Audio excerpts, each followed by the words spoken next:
l'hypothèse la plus probable, ce qui ne veut pas dire qui sera vraiment celle qui va arriver, c'est que malgré tout, l'entrée universitaire se passera sous forme de distanciation sociale.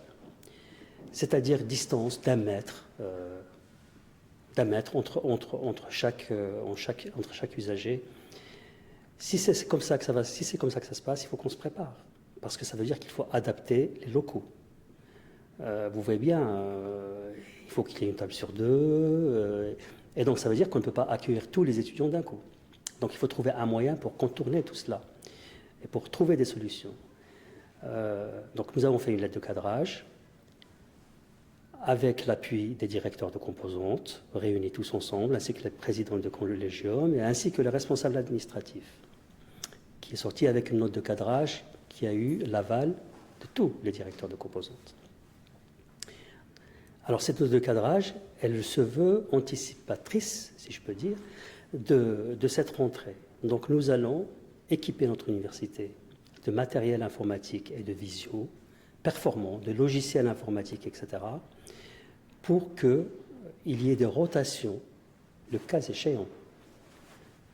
Le cas échéant, c'est-à-dire si vraiment la rentrée ne peut pas se faire en présentiel. Je suis obligé de le répéter parce que j'ai l'impression que les gens ne veulent pas comprendre ça.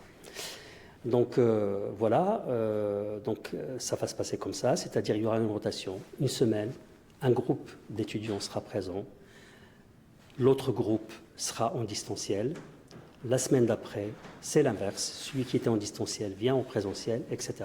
Mais le groupe qui est en distanciel, il faut lui autoriser, il faut lui assurer des cours.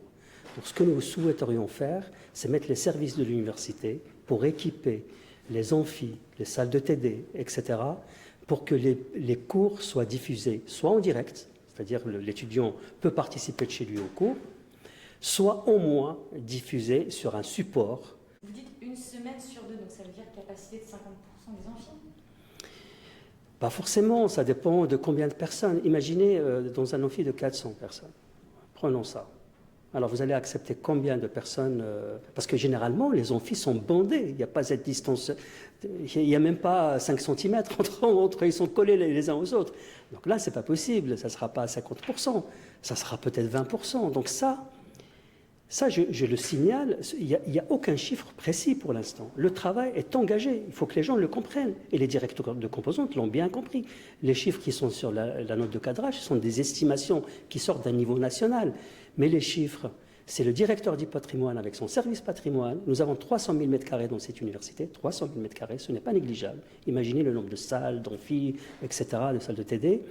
Donc, il faut que le service patrimoine, avec le service hygiène-sécurité, avec le service qualité de l'université, se réunissent, regardent composante par composante, salle par salle, à combien de personnes, combien de pourcentage d'étudiants nous pouvons mettre en une seule fois, c'est-à-dire en présentiel. Voilà, c'est ça le travail. Mais ce travail est devant nous. C'est la deuxième étape. C'est marqué sur la note de cadrage. C'est la deuxième étape. Pour la rentrée, les primo-rentrants qui vont arriver, par exemple, tout de suite, une enquête va se faire. On va savoir qui a besoin, quels sont les étudiants qui sont en difficulté numérique, c'est-à-dire qui n'admettent pas Internet facile chez eux ou dans leur chambre de résidence ou dans leur propre chambre dans un studio ou n'importe. Ça, nous allons le faire.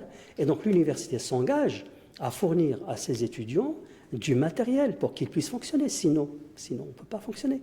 Donc ça, il faut que les parents soient quand même assez tranquilles sur ce sujet-là. Nous ferons le maximum parce que pourquoi nous faisons cette conférence de presse? C'est pour les parents en fait, hein, et pour les étudiants évidemment.